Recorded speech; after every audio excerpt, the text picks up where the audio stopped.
Good day and welcome back to another DBZ Dokkan battle video. So in this video we are going to take a look at the passives of units and basically just have a quick chat about what events they're good in, what kind of events they're good in, and pretty much what these units are all good for. So in terms of the raise attack passive, this generally applies to all units because it's mainly just talking about, having attack, whether it's start of turn attack or anything like that. Even the unit having just attack plus 100% will be included in this category. So it doesn't really reference anything. It's not like separating supports or anything like that. But obviously units that raise attack will be damage dealers. Units that only raise defense would be tanks. Most units nowadays will raise attack and defense. It's pretty natural for most units to do that. So these two categories we're not really going to look at. Raising HP is a leader only skill. No unit really raises HP either. Then we get the raising ki ability. This can be circumstantial like Vegeta's. And it's an ability that's pretty useful in every game mode. But really what it does is it covers up for the most part for units that have insufficient links. Having the ability to raise ki helps out in terms of their linking, and you also get support units like Kid Buu that will raise ki of their allies as well. These units are really great if you have a team that maybe doesn't link so well, or especially when you have LR cards, because obviously LR cards require 24 ki to really get the max out of their abilities. So having those kind of units around to really increase the ki of your team overall are pretty helpful in every single game mode. They're not all created equal. Obviously just raising ki on its own isn't always the best, so most supports will have a solid form of ki, whether that's ki plus defense or anything like that. In other cases like Tien, they will just have ki plus 3 because Tien himself doesn't have good links for any team that he's on, barring worthy rivals. So to cover up for that fact, they give him ki plus 3, which allows him to be functional on pretty much every team that he can be on. Then we have lowering attack and lowering defense. Lowering attack is very good as a passive ability, especially when you start to stack it. It basically works similarly to damage reduction in a certain sense, because you're lowering the overall attack of the enemy units. Especially when you stack them, teams like Extreme Strength can be really good for ESBR for this reason. Together they can lower the attack of the enemy units by up to like 80%, depending on the lineup that you have. Units that will attack or hit enemies are also very good. This ability is most powerful in SBR and ESBR because those units can always have their attack lowered. Things like Easy A's or LGE or the long form events, eventually they can't have their attack lowered, but it can always be lowered in ESBR and SBR. Other units will just have an innate passive that when they hit an enemy, it will reduce their attack and defense. If it doesn't specify 2 turns, it will only last for 1 turn, although most units will have it last for 2 turns as like a stock standard thing. Then we get lowering defense. Similarly, obviously just carry on from the discussion, lowering defense is helpful. But as we did with the super attack effects, lowering attack is seen as better than lowering defense due to the damage reduction that most units have in the harder content like LGE, SBR and ESBR.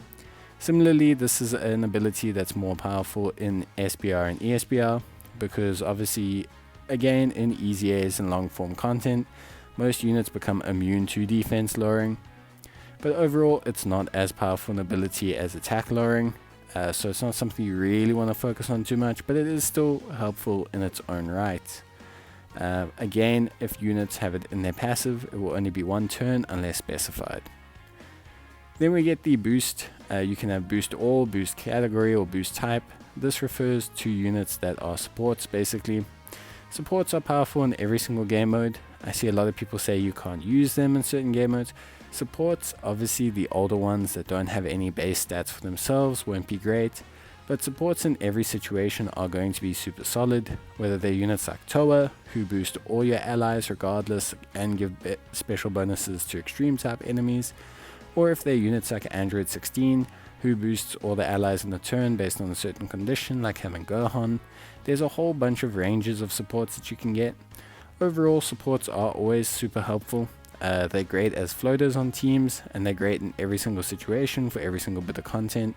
Most supports will provide a key buff, plus either an attack or defense buff.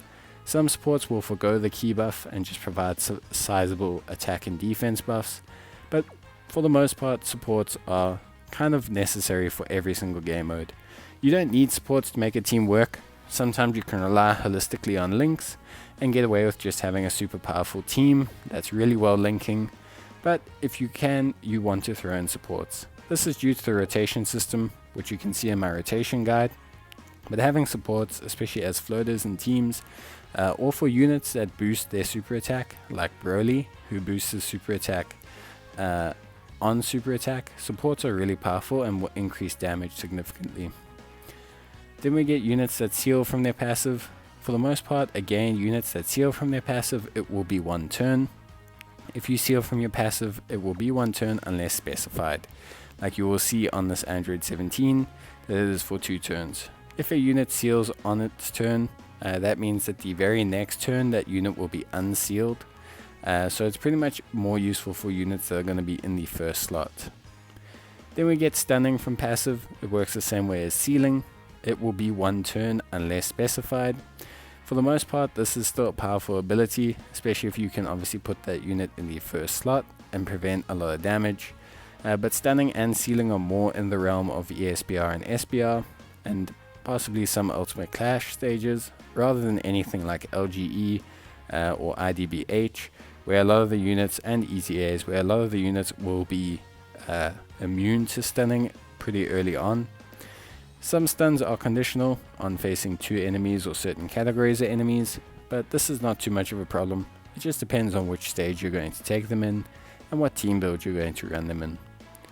Then we get the delay target ability. It's not on any passives just yet, but it will obviously appear there later on. Then we get the transformation category. Transformations are overall pretty powerful. Some are active skills, and others are transformations that will occur based on certain conditions. These conditions can vary. Some will occur automatically, like the Great Saiyaman. Some are optional, like the Resurrected Angel Frieza. And some are literally almost impossible to do, like the LR Gogeta, which is basically like no one ever sees. Transformations are powerful because once the unit transforms, it remains like that, and for the most part, most transformations are a buff of some kind. There's not really a transformation that makes you go backwards, so transformations are very powerful. They differ to giant form because giant forms are temporary. Giant forms will prevent you from taking any form of damage, but they will only last 1 to 2 turns. Unless you have a Tapion as your friend lead and your lead, then they will extend the amount of time. Most giant forms nowadays are also coming with passives, but the older ones don't really have any form of key, which makes giant forms not so powerful. And the rage mechanic is essentially just a giant form, but without the changing over into a giant form. Rages will last 2 turns, always, and they can occur more than once or twice, but they will generally last for 2 turns only. Rage mode and giant form and transformations are useful in all content. There's no content where they're not useful, so yeah, don't worry about it, just use them wherever you can. Then we'll get to counterattacking. So counterattacking is a powerful ability. Most counterattacking units, if they are counterattacking normal attacks, like say the SSB Vegito, or most Vegetos for that matter, you're going to want to build them into crit. This is because counters are an ineffective form of damage without critting. That's just due to how high the damage reduction and defense is on units in harder content, but if you crit, they can be a very reliable source of high damage. Other units will also counter or evade and counter, like most SS4 units will evade and counter super attacks. This is reliable. Countering is super reliable, especially for normal attacks, but the SS4s have a nice advantage of being able to evade and then counter. Remember, counters do not evade or reduce any damage unless they have damage reduction, so it is one thing you want to keep in mind. The final one is super effective against all types. This is a super powerful ability that's useful in every single game mode. The reason why this ability is so powerful is because basically it treats it as if you are doing type advantage damage consistently. So if I use this Gogeta and I hit a agility unit, it will treat it as if Gogeta is a tech unit. This means you constantly have a 1.5 times multiplier, and this means that you are doing a large amount of damage consistently throughout the entire fight.